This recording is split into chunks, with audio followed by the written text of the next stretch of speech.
In the Indo-Pacific, something is changing, quietly but permanently. Across turquoise waters that look calm from space, a new kind of warship is taking shape. Not the loud, headline-grabbing kind. Not the kind that screams invasion or empire, but something far more strategic and far more dangerous to ignore. Japan is building aircraft carriers again, and in a region where distance is measured in missile range and influence is measured in runway length, that one decision could reshape the balance of power for the next generation. For decades after World War II, Japan's military identity was built around a single message: defense only. The country's constitution renounced war as a sovereign right, and Japan's armed forces were officially framed as purely protective. Even the name reflected it: the Japan Maritime Self-Defense Force. The doctrine was clear: protect the homeland, defend sea lanes, stop threats before they reach the coastline. But history has a way of pressuring nations into evolving, even when tradition says they shouldn't. Because while Japan stayed defensive, the world around Japan did not. New naval rivalries intensified. Maritime borders became flashpoints. Long-range missiles turned islands into strategic fortresses. Unmanned systems transformed surveillance into a 24/7 reality. And suddenly, the idea of defense wasn't as simple as guarding your shoreline.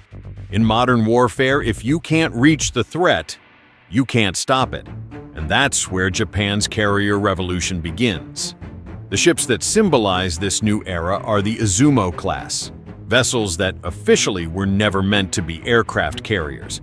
On paper, they were described as helicopter destroyers, multi-purpose ships designed for humanitarian relief, anti-submarine operations, and limited amphibious support, a flexible tool for a defensive navy. But if you look at the silhouette, and more importantly, the deck, you start to realize something. This isn't a helicopter ship. This is a carrier waiting to happen. The Izumo-class features a long, continuous flight deck stretching over 800 feet from bow to stern. That kind of deck geometry is not an accident, not even in peacetime. It's the unmistakable fingerprint of a platform designed to launch and recover aircraft at scale. And the moment Japan began modifying these ships, the world understood what was happening. Japan wasn't just modernizing a navy. Japan was rebuilding a capability that changes everything: sea-based air power. Because an aircraft carrier isn't just a ship. It's a moving airbase. It's political leverage. It's an independent runway that doesn't need permission from allies, doesn't require host nations, and doesn't have to rely on fixed infrastructure that can be targeted. A carrier doesn't need borders. It creates them. The key that unlocks this transformation is one aircraft, the F-35B. Unlike conventional fighters, the F-35B is designed for short takeoff and vertical landing. It can launch with minimal runway, land without catapults, and operate from ships that were never meant to carry full-size jets. That's exactly what makes it so powerful in the Pacific. Because in a region defined by islands, limited runways, and long-range threats, flexibility is survival. Picture the scene. A group of F-35Bs lined up along the deck, quiet in the dawn. Sleek shapes designed to blend into the sky. A pilot advances the throttle. The jet accelerates. In just a few hundred feet, it's airborne, climbing, turning, disappearing into the horizon. And when the mission ends, it returns not to a land runway, but to the moving deck of a ship. That's the strategic leap Japan is making. With just one platform, a modified Izumo-class ship, Japan gains the ability to launch stealth fighters from anywhere in the region, at any time, without waiting for airfield access or base approval.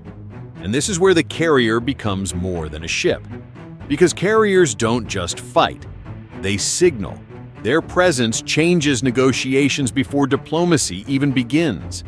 But Japan's carrier capability isn't just about the jets you can see on deck. It's also about what's inside the ship. Modern naval power is driven by sensors and networking as much as firepower. In the 21st century, the decisive advantage is information. Who sees first? Who decides first? Who reacts first? These ships are being fitted to operate as command and control hubs, floating nerve centers. They don't just launch aircraft, they connect fleets. Data links, communication suites, and modern battle management systems allow ships like Izumo and Kaga to coordinate actions across a wider force network. That includes destroyers, submarines, patrol aircraft, and potentially allied forces operating in the same environment. In other words, these carriers don't work alone. They work as the center of a larger system. A system designed for the reality of modern conflict, distributed fast, information-heavy, and unforgiving. And that's why Japan's carrier shift matters so much, because it signals something deeper than hardware. It signals intent. It tells the world Japan is no longer planning only to defend its shore. Japan is preparing to defend its interests, wherever they are challenged.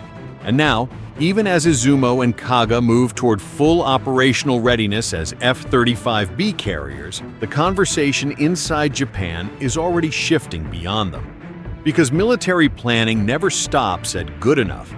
It always looks toward the next decade. In defense circles, rumors and speculative concepts have started swirling. Not always confirmed, but still revealing. Some suggest Japan could pursue a larger, more dedicated carrier design in the future. Others point to the growing importance of drones, meaning the next carrier era may not revolve around manned jets alone. It may revolve around autonomous systems. A carrier deck swarming with unmanned aircraft isn't science fiction anymore. It's the direction every major navy is moving toward, because drones can stay airborne longer, cover more area, and reduce the risk of losing trained pilots in high-threat environments. And when you combine drones with stealth fighters, electronic warfare platforms, and advanced sensors, you don't just create a carrier group, you create an air dominance ecosystem on the ocean. The reason this matters is simple. The Indo-Pacific is turning into the carrier arena of the 21st century. The United States already operates the world's most powerful carrier fleet, including nuclear-powered supercarriers that function as floating cities. China is rapidly expanding its navy, launching larger carriers and experimenting with catapult systems. India continues upgrading its carrier forces to secure maritime control in the Indian Ocean. Even European powers are adapting, building carrier-capable ships with modern aviation platforms. The ocean is becoming a chessboard, and carriers are the queens. But Japan's situation is unique, because Japan isn't building carriers to expand territory. Japan is building carriers because the environment around it is becoming too unstable to rely on old assumptions.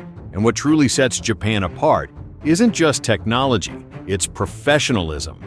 Japan's naval crews are known for precision, discipline, and high operational standards.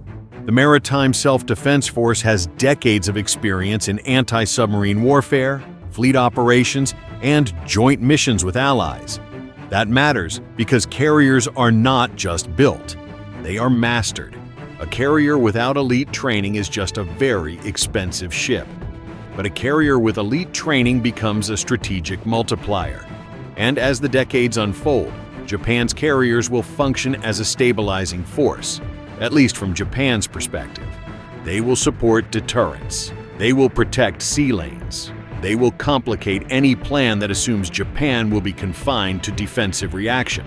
Because once you can launch air power from the sea, the map changes.